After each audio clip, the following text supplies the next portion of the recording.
হরে কৃষ্ণ। আজকে দিনে সম্পন্ন হচ্ছে বৈশাখী বুদ্ধ পূর্ণিমা।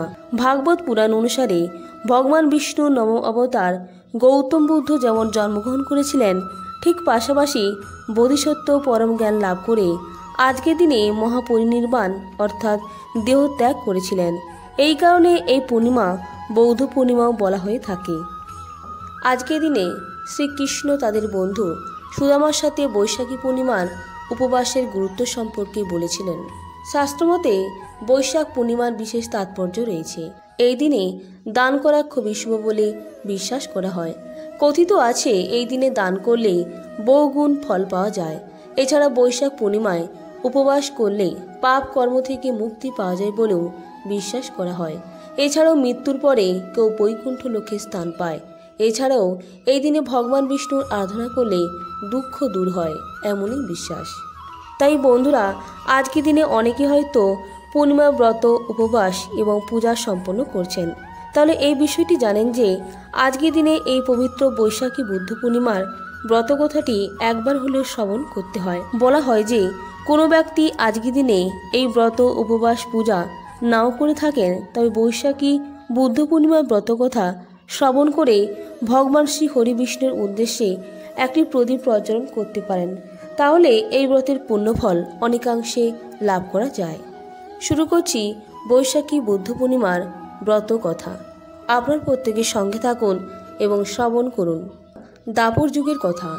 একবার মা যশোদা ভগবান শ্রীকৃষ্ণকে বললেন, হে কৃষ্ণ, তুমি সমস্ত জগতের রক্ষক, তুমি আমাকে এমন একটি বিধান বলো যাতে কোনো নারী বিধবা হওয়ার ভয় না পায় এবং পূরণের ফল পায়। তার ইচ্ছা। মায়ের কথা শুনে শ্রীকৃষ্ণজি বলেন, মা, তুমি আমাকে খুব ভালো প্রশ্ন করেছ। চলুন এমনই একটি উপবাসের সম্পর্কে বলি।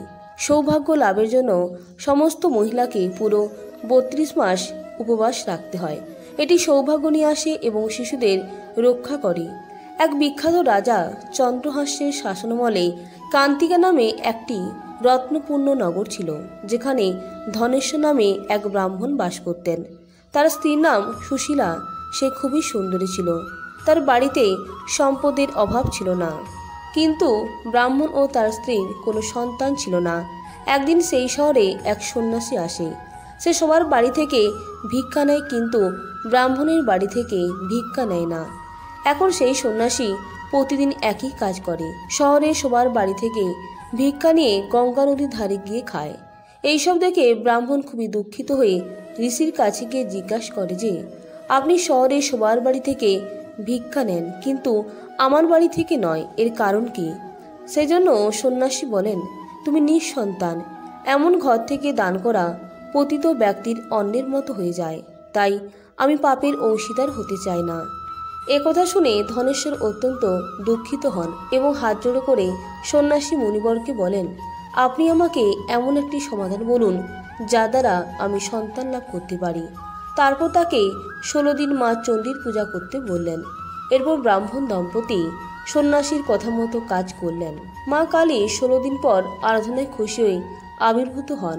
মা কালী ব্রাহ্মণের স্ত্রীকে গর্ভবতী হওয়ার বর দিয়ে বলেছিলেন যে তুমি তোমার সামর্থ্য অনুযায়ী প্রতি পূর্ণিমায় প্রদীপ জ্বালাও। এইভাবে প্রতি পূর্ণিমা পর্যন্ত প্রদীপ বাড়াতে থাকুন। প্রদীপ জ্বালাও। এইভাবে প্রতি পূর্ণিমা পর্যন্ত প্রদীপ বাড়াতে থাকুন, যতক্ষণ না কমপক্ষে 32টি প্রদীপ না থাকে। ব্রাহ্মণ গাছ থেকে কাঁচা আমের ফল ছিঁড়ে তার স্ত্রীকে পূজার জন্য দিয়েছিলেন। তার স্ত্রী পূজা করেন এবং এর ফলে তিনি গর্ভবতী হন। প্রতি পূর্ণিমায় মা কালীর নির্দেশে তিনি প্রদীপ জ্বালাতেন।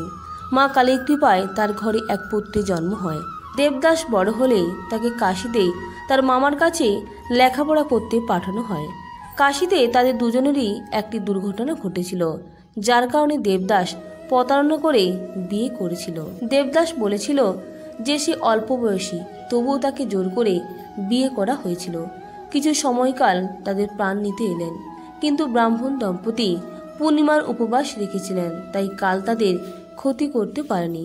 সেই থেকে বলা হয় যে পূর্ণিমায় উপবাস করলে সমস্যা থেকে মুক্তি পাওয়া যায়। বৈশাখী পূর্ণিমার দিনে পবিত্র নদীতে স্নানের বিশেষ গুরুত্ব বলে মনে করা হয়।